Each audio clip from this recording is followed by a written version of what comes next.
T'es-tu déjà demandé pourquoi tu étais vraiment là? Pourquoi as-tu choisi ce chemin de croissance spirituelle? Peut-être que l'univers lui-même t'a envoyé faire ce voyage pour découvrir une vérité plus profonde. Car rien n'arrive sans raison, et ton âme aspire à l'illumination. Faisons ensemble le premier pas sur ce chemin mystique et découvrons le mystère de la voie spirituelle. La voie spirituelle est plus qu'un ensemble de croyances ou de rituels.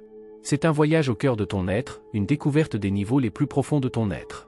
Il s'agit de reconnaître le véritable sens de ta vie et d'établir un lien avec le divin en toi. Contrairement à la religion, qui est souvent basée sur des doctrines et des institutions établies, la spiritualité est une recherche personnelle et intime du soi supérieur et de la vérité universelle. Imagine que tu es un randonneur sur un sentier sans fin qui traverse des forêts denses et de vastes plaines. Sur ce sentier, il n'y a pas de chemin tracé, pas de carte, seulement ta voix intérieure qui te guide. La différence entre être spirituel et religieux est comme la différence entre un voyageur qui explore le monde et un touriste qui ne visite que les sites préétablis. Le voyageur spirituel suit son cœur et ses inspirations intérieures, tandis que le touriste religieux s'en tient au chemin tout tracé. Les premiers pas sur le chemin spirituel peuvent être délicats et timides, comme l'éveil d'un nouveau jour. Tu commenceras peut-être par la méditation pour te plonger dans le silence de ton esprit. Où tu peux trouver l'inspiration dans la nature, là où les arbres et les rivières murmurent leurs propres histoires. Chaque pas, aussi petit soit-il, te rapproche de ton vrai moi. Tu peux aussi tenir un journal spirituel pour y consigner tes pensées et tes expériences, car la réflexion est un outil puissant sur ce chemin. Pourquoi cherches-tu ce chemin? Qu'est-ce qui te pousse à entreprendre ce voyage spirituel? Peut-être est-ce un profond sentiment d'insatisfaction face au quotidien, le fait de savoir qu'il y a plus que ce qui est visible.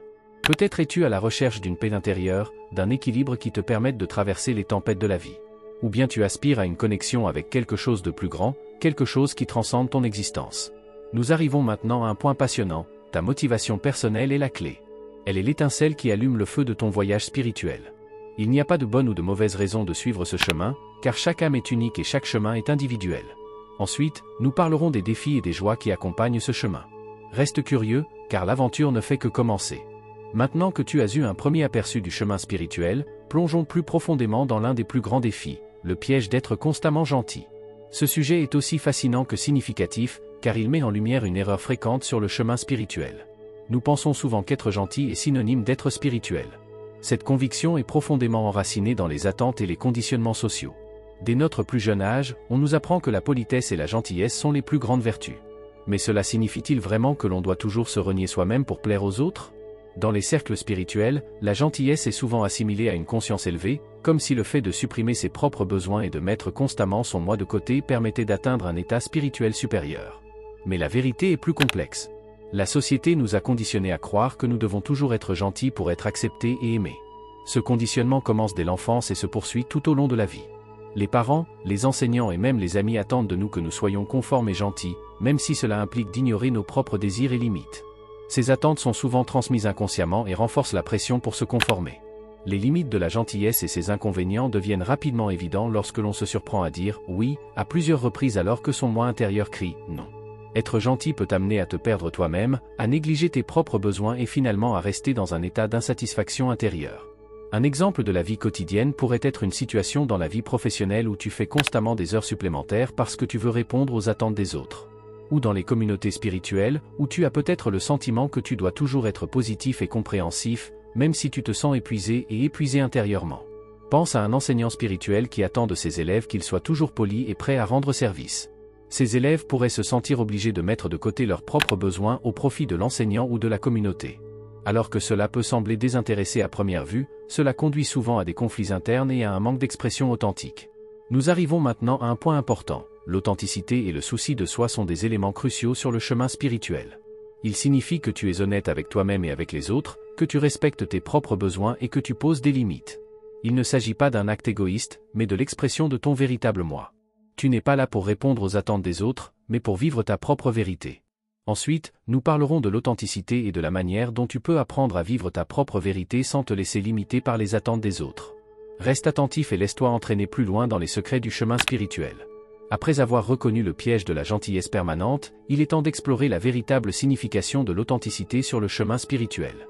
L'authenticité n'est pas seulement une qualité, mais un élément essentiel de la croissance spirituelle. Elle signifie que tu vis en accord avec ton moi intérieur, que tu dis ta vérité et que tu agis sans te laisser guider par les attentes extérieures et les normes sociales. On ne soulignera jamais assez l'importance de l'authenticité sur le chemin spirituel. Elle est la clé d'une vie épanouie et authentique. Être authentique signifie que tu t'acceptes tel que tu es, avec toutes tes forces et tes faiblesses. Cela signifie que tu ne portes pas de masque et que tu ne joues pas un rôle pour plaire aux autres ou pour répondre aux attentes. Au lieu de cela, tu vis ta vérité, ce qui te permet d'expérimenter des connexions plus profondes et plus vraies avec les autres et avec l'univers. Comment développer la véritable conscience de soi? Cela commence par l'attention et l'écoute consciente de soi-même. Prends régulièrement le temps de t'asseoir en silence et d'observer tes pensées et tes sentiments sans les juger. La méditation peut être un outil puissant à cet égard. En la pratiquant régulièrement, tu deviens de plus en plus conscient de ton monde intérieur et tu développes une compréhension profonde de tes véritables désirs et besoins. L'écriture d'un journal est une autre méthode précieuse pour réfléchir à tes pensées et identifier des modèles dans ton comportement et tes sentiments. Il est important de comprendre la différence entre l'authenticité et l'égoïsme. Être authentique ne signifie pas que tu agis de manière irréfléchie ou centrée sur toi-même. L'authenticité signifie que tu vis ta vérité tout en respectant la vérité et les besoins des autres. L'égoïsme, en revanche, ignore les besoins des autres et place son propre soi au-dessus de tout. Une personne authentique agit à partir d'une connexion profonde avec son moi intérieur et est capable d'agir avec sincérité et compassion sans se renier. Des exercices pratiques visant à promouvoir l'authenticité peuvent t'aider à renforcer cet aspect important de ton cheminement spirituel. Un tel exercice pourrait être d'exprimer consciemment chaque jour une vérité que tu as peut-être retenue jusqu'à présent. Commence par de petites choses et augmente progressivement. Entraîne-toi à dire « non » lorsque tu ne veux pas faire quelque chose et observe ce que cela te fait. Passe du temps dans la nature et écoute les voix silencieuses de ton cœur. Permets-toi d'exprimer tes sentiments, que ce soit par les mots, l'art ou la musique. Nous arrivons maintenant à un aspect fascinant de ton voyage spirituel, le pouvoir de l'acceptation de soi et de la vérité intérieure. Dans les chapitres suivants, nous continuerons à explorer comment tu peux vivre et renforcer ton authenticité dans différents domaines de la vie. Reste curieux et ouvert, car le chemin vers l'authenticité est aussi le chemin vers ton vrai moi. Alors que nous continuons à avancer sur notre chemin spirituel, nous abordons maintenant un sujet essentiel, poser des limites et prendre soin de soi. Ces aspects sont essentiels pour mener une vie épanouie et équilibrée.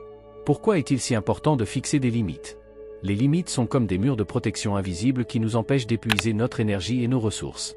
Elles nous aident à protéger notre santé physique et émotionnelle et à préserver notre équilibre intérieur. Sans limites claires, nous avons tendance à nous surmener et à nous négliger. Les limites ne sont donc pas un signe de faiblesse, mais l'expression du respect de soi et de la force intérieure. Comment reconnaître et fixer des limites saines? Tout commence par la perception de soi et la conscience de ses propres besoins et limites. Écoute-toi et identifie les situations ou les personnes qui te privent d'énergie ou qui te pèsent. Une fois que tu connais tes limites, l'étape suivante consiste à les communiquer clairement. Cela peut être désagréable au début, mais plus tu t'entraîneras, plus cela te semblera naturel. N'oublie pas qu'il est normal de dire « non » et que tu ne dois d'explication à personne pour donner la priorité à tes propres besoins. Prendre soin de soi joue un rôle central dans la croissance spirituelle. Cela signifie que tu te traites avec amour et respect, que tu reconnais tes besoins et que tu y réponds. Prendre soin de soi n'est pas un luxe occasionnel, mais une pratique quotidienne qui favorise ton bien-être et ta santé spirituelle. Elle te permet de renforcer ta force intérieure et de rester en équilibre, même en période de turbulence. Les techniques pour prendre soin de soi et réduire le stress sont nombreuses et adaptables à chacun. En voici quelques-unes que tu peux intégrer dans ta vie quotidienne. Premièrement, la méditation et la pleine conscience. Prends chaque jour le temps de t'asseoir en silence et d'apaiser ton esprit. Les exercices de pleine conscience t'aident à être présent dans le moment présent et à réduire le stress. Deuxièmement, l'exercice et l'activité physique. Trouve une forme d'exercice qui te plaît, que ce soit le yoga, les promenades dans la nature ou la danse. L'activité physique permet de réduire les hormones de stress et d'augmenter le bien-être. Troisièmement, l'expression créative. Utilise des activités créatives comme la peinture, l'écriture ou la musique pour exprimer tes sentiments et te connecter à ton moi intérieur. Quatrièmement, passer du temps dans la nature. Passe régulièrement du temps à l'extérieur. La nature a un effet curatif et peut t'aider à te mettre à la terre et à te détendre. Cinquièmement, l'autoréflexion et la rédaction d'un journal. Tiens un journal dans lequel tu consigneras tes pensées et tes sentiments. Cela peut t'aider à être plus clair sur tes besoins et tes limites. Sixièmement, une alimentation saine et un sommeil suffisant. Veille à une alimentation équilibrée et à un sommeil suffisant pour soutenir ton corps et maintenir ton niveau d'énergie. Nous abordons maintenant un autre sujet important, les défis et les joies de la croissance spirituelle. Persévère, car la compréhension et la mise en pratique des limites et des soins personnels préparent la voie à des compréhensions plus profondes et à l'accomplissement spirituel. Maintenant que nous avons compris l'importance des limites et du soin de soi, il est temps d'examiner les conflits, souvent mal aimés mais inévitables. Les conflits ne sont pas seulement des défis, mais aussi de précieuses opportunités de croissance personnelle et spirituelle. L'importance spirituelle des conflits réside dans leur capacité à nous faire réfléchir et à nous donner une vision plus profonde de nous-mêmes.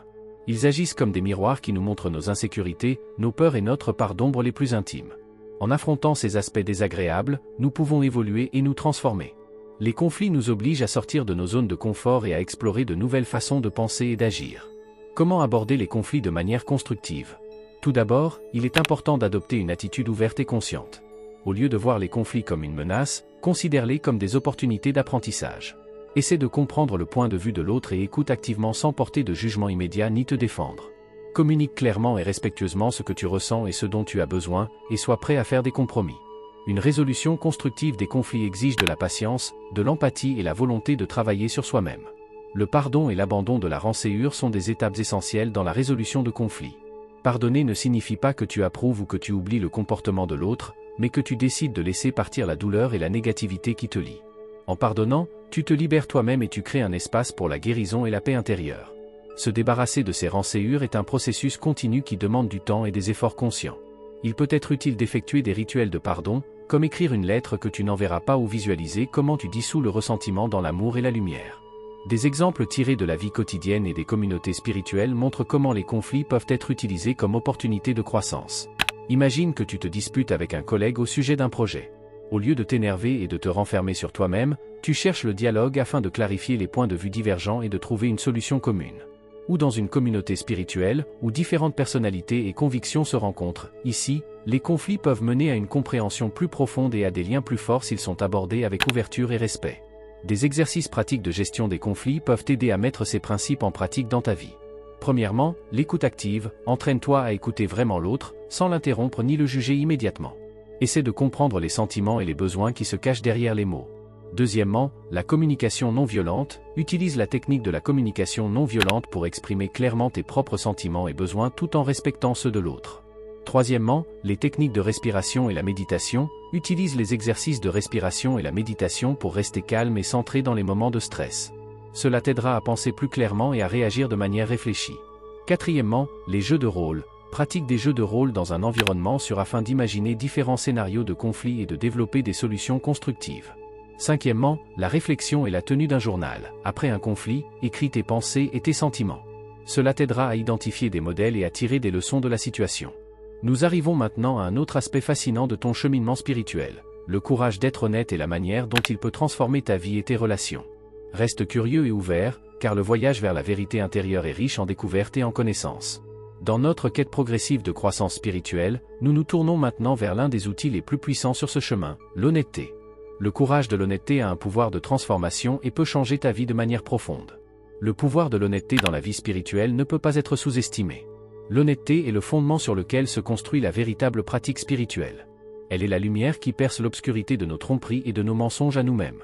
Lorsque tu es honnête avec toi-même, tu découvres tes véritables motivations, besoins et sentiments. Cette connaissance de soi est le premier pas vers la guérison et la transformation. L'honnêteté ouvre les portes de l'authenticité et te permet de vivre en accord avec ton moi supérieur. Comment peux-tu être honnête avec toi-même et avec les autres? Commence par être totalement transparent avec toi-même. Prends régulièrement le temps de réfléchir sur toi-même et de remettre en question tes pensées et tes actions. Pose-toi des questions telles que « Pourquoi est-ce que je me sens comme ça? Qu'est-ce que je veux vraiment? Et quelles sont mes peurs ou mes doutes ?»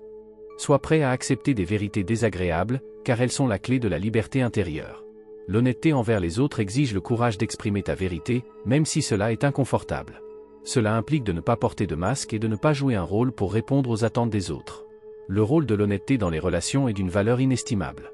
La communication honnête crée la confiance et l'intimité. Elle vous permet, à toi et à ton interlocuteur, de vous montrer authentique et de tisser de véritables liens. Lorsque tu es honnête, tu poses des limites claires et respectueuses qui peuvent éviter les malentendus et les conflits. L'honnêteté dans les relations favorise la compréhension et le soutien mutuel. Elle permet d'atteindre des niveaux de connexion plus profonds et de grandir ensemble. Des conseils pratiques pour une communication honnête peuvent t'aider à développer et à renforcer cette capacité importante.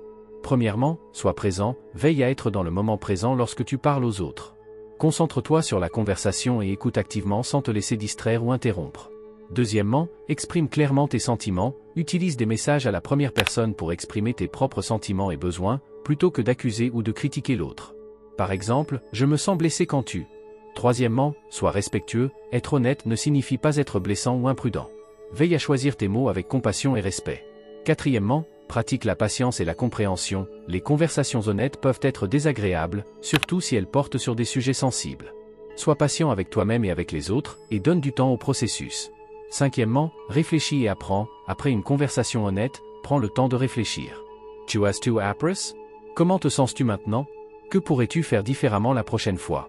Nous arrivons maintenant à un sujet passionnant, le chemin de la force intérieure et comment il t'aide à relever les défis de la vie.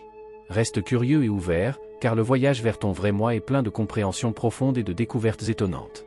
Après avoir exploré le courage d'être honnête, nous nous tournons maintenant vers le chemin de la force intérieure. Ce chemin est crucial pour ta croissance spirituelle et ta capacité à relever les défis de la vie. La construction de la force intérieure et de la résilience commence par la compréhension que la véritable force vient de l'intérieur. La force intérieure signifie que tu es capable de surmonter l'adversité sans perdre ton équilibre intérieur. C'est la capacité d'apprendre des situations difficiles et d'en sortir plus fort. La résilience est l'art de se relever après un revers et de continuer à avancer, quelles que soient les circonstances extérieures. La confiance en soi et l'estime de soi sont des éléments centraux de la force intérieure.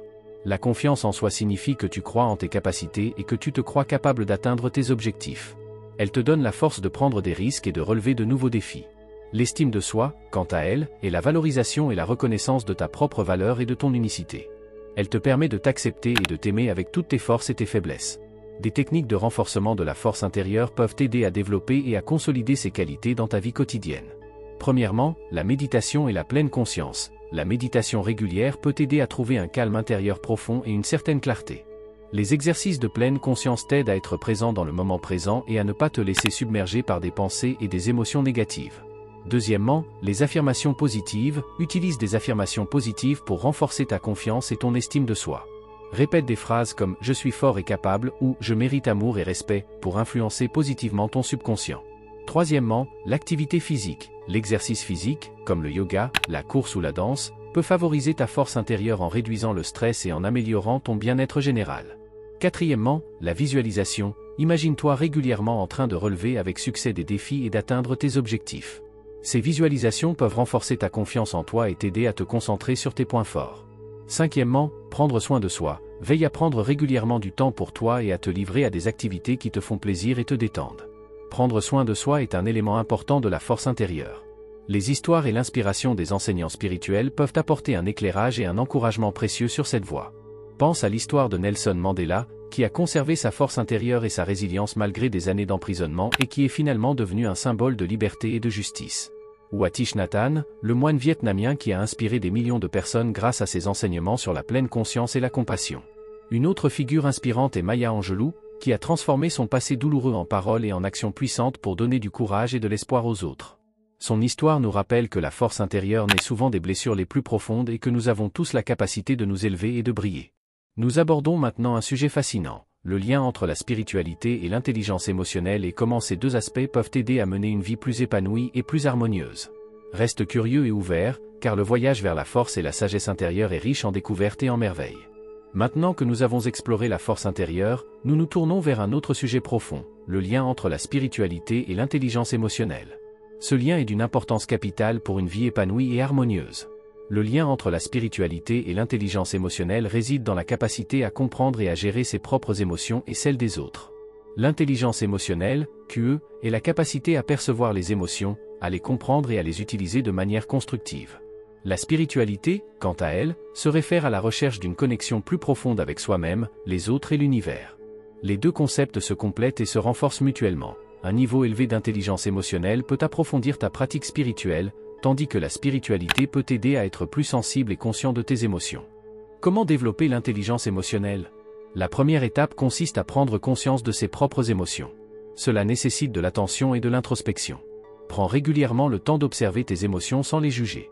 Demande-toi, qu'est-ce que je ressens en ce moment, pourquoi est-ce que je ressens cela, et comment mes sentiments influencent-ils mon comportement? Grâce à cette confrontation consciente avec tes émotions, tu apprendras à mieux les comprendre et à les contrôler. L'empathie et la compassion jouent un rôle central dans l'intelligence émotionnelle. L'empathie est la capacité à se mettre à la place des sentiments et des perspectives des autres. Elle te permet de créer des liens plus profonds et plus authentiques avec les autres. La compassion va encore plus loin, elle implique de ressentir activement et d'avoir le désir de soulager la souffrance des autres. Ces deux qualités sont indispensables à une vie harmonieuse et épanouie et sont en accord avec les principes de la spiritualité. Les exercices visant à améliorer l'intelligence émotionnelle peuvent t'aider à développer et à renforcer ces capacités. Premièrement, l'entraînement à la pleine conscience. Pratique régulièrement la pleine conscience afin de percevoir et d'accepter consciemment tes émotions et tes pensées. La méditation peut être un outil utile à cet égard. Deuxièmement, des exercices d'empathie. Mets-toi consciemment à la place d'autres personnes. Imagine ce qu'elles ressentent et ce qu'elles vivent. Cela peut se faire en lisant des livres, en regardant des films ou en écoutant des histoires. Troisièmement, journal des émotions. Tiens un journal dans lequel tu consigneras tes émotions quotidiennes. Note ce que tu as ressenti, pourquoi tu as ressenti cela et comment tu as réagi. Cela t'aidera à reconnaître les schémas et à mieux gérer tes émotions. Quatrièmement, pratique de la compassion. Exerce-toi à la compassion en intégrant de petits actes de gentillesse dans ton quotidien. Il peut s'agir d'un mot gentil, d'une main secourable ou d'un geste d'attention. Ressens la compassion dans ton cœur et laisse-la se répandre. Cinquièmement, réflexion sur soi et feedback. Prends régulièrement le temps de réfléchir sur toi-même et cherche à obtenir un feedback honnête de la part d'amis ou de mentors de confiance. Cela peut t'aider à identifier les points aveugles et à te développer. Nous abordons maintenant un autre sujet important, l'équilibre entre la compassion et l'autoprotection et comment trouver un équilibre qui te permette de prendre soin à la fois des autres et de toi-même. Reste curieux et ouvert, car le voyage vers l'intelligence émotionnelle et l'accomplissement spirituel est riche en découvertes et en sagesse. Après avoir exploré le lien entre la spiritualité et l'intelligence émotionnelle, il est maintenant temps de mettre en lumière l'équilibre entre la compassion et la protection de soi. Cet équilibre est essentiel à la fois pour aider les autres et pour se protéger soi-même. Pourquoi la compassion est-elle importante? La compassion est au cœur de l'humanité. C'est la capacité de reconnaître la souffrance des autres et d'avoir le désir de les aider. La compassion favorise des liens plus profonds et un sentiment de communauté. Elle renforce notre pratique spirituelle en nous rappelant que nous sommes tous liés les uns aux autres. Grâce à la compassion, nous pouvons apporter de l'amour et de la bonté dans le monde et provoquer des changements positifs. Mais la compassion sans protection personnelle comporte des dangers. Si nous nous occupons constamment des autres et assumons leurs charges sans tenir compte de nos propres limites, nous pouvons nous épuiser émotionnellement et physiquement. Cela conduit à l'épuisement, à la frustration et même à la perte de sa propre estime de soi. Il est important de reconnaître que l'autoprotection n'est pas égoïste, mais nécessaire pour pouvoir aider à long terme. Comment trouver un équilibre entre compassion et autoprotection? Cela commence par la prise de conscience de ses propres besoins et limites. Reconnais quand tu atteins tes limites et autorise-toi à dire non sans te sentir coupable. L'autoprotection signifie que tu te respectes et que tu veilles à avoir suffisamment d'énergie et de force pour aider les autres. Des approches pratiques pour intégrer la compassion et l'autoprotection peuvent t'aider à trouver et à maintenir cet équilibre. Premièrement, donner la priorité aux soins personnels. Prévois des moments réguliers pour prendre soin de toi, que ce soit par la méditation, des promenades dans la nature ou simplement des moments de calme. Ces moments t'aideront à recharger ton énergie et à te recentrer. Deuxièmement, fixe des limites. Apprends à fixer des limites claires et respectueuses. Communique tes besoins ouvertement et honnêtement, et sois prêt à dire non de temps en temps si tu te sens dépassé. N'oublie pas que tu ne peux aider efficacement que si tu es toi-même en équilibre. Troisièmement, pratique la pleine conscience. La pleine conscience t'aide à être présent dans le moment présent et à mieux percevoir tes propres sentiments et besoins. En pratiquant régulièrement la pleine conscience, tu peux apprendre à reconnaître à temps les signes de surmenage et à agir en conséquence. Quatrièmement, différencier l'empathie de la compassion. Alors que l'empathie consiste à ressentir les sentiments des autres, la compassion va un peu plus loin et implique le désir d'aider. Il est important de différencier les deux et de s'assurer que ta compassion ne se fait pas au détriment de ta propre santé. Cinquièmement, chercher du soutien. N'hésite pas à chercher du soutien par toi-même, que ce soit par le biais d'amis, de la famille ou d'une aide professionnelle. Un réseau de soutien solide peut t'aider à mieux prendre soin de toi tout en faisant preuve de compassion. Nous allons maintenant aborder un autre sujet important, le résumé et la perspective de ton voyage spirituel. Nous allons passer en revue les points les plus importants et nous préparer à entamer la prochaine phase de ton voyage avec un nouveau discernement et une nouvelle force. Reste curieux et ouvert, car le voyage vers l'équilibre et l'accomplissement intérieur est plein de merveilles et de connaissances profondes. Notre voyage à travers les différents aspects du chemin spirituel touche à sa fin, et il est temps de résumer les principales conclusions et de donner un aperçu des étapes à venir et des objectifs à long terme. Commençons par passer en revue les points les plus importants de notre voyage. Nous avons commencé par l'introduction au chemin spirituel, où nous avons discuté de la signification de la spiritualité et de ses différences avec la religion. Nous avons appris que la spiritualité est une recherche personnelle et profonde du soi supérieur et de la vérité universelle. Dans le deuxième chapitre, nous avons mis en lumière le piège de la gentillesse permanente et avons compris que la véritable spiritualité exige de l'authenticité plutôt que de simplement répondre aux attentes des autres. Nous avons poursuivi avec l'importance de l'authenticité sur la politesse, où nous avons appris l'importance d'être honnête avec soi-même et avec les autres pour mener une vie épanouie. Dans le quatrième chapitre, nous avons pris conscience de la nécessité de fixer des limites et de prendre soin de soi afin de préserver notre énergie et notre équilibre intérieur. Il s'en est suivi la prise de conscience que les conflits offrent des opportunités de croissance lorsque nous les abordons de manière constructive et que nous trouvons la guérison en pardonnant et en laissant aller les rancœurs. Nous avons ensuite exploré le courage de l'honnêteté, qui nous aide à créer des liens plus profonds et plus authentiques. Le chemin de la force intérieure nous a montré comment développer la résilience et la confiance en soi pour faire face aux défis de la vie.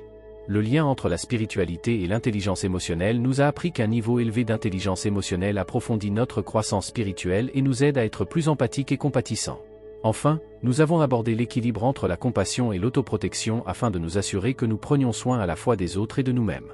Il est maintenant temps de procéder à une réflexion personnelle et de définir les prochaines étapes. Réfléchis à ce que tu as appris et à la manière dont tu peux l'appliquer dans ta vie quotidienne. Quel changement souhaites-tu apporter? Quelles nouvelles pratiques souhaites-tu intégrer?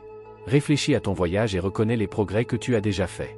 Les objectifs à long terme sur le chemin spirituel pourraient être l'approfondissement de ta pratique de la méditation, la fixation régulière de limites ou la pratique consciente de la compassion et de l'attention à soi.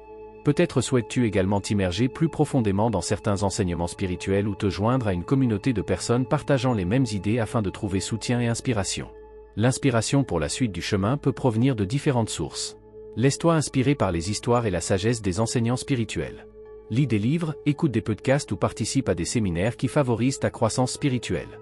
Sois ouvert à de nouvelles expériences et connaissances, et permets-toi de continuer à grandir et à apprendre. Le voyage de la croissance spirituelle n'est jamais terminé.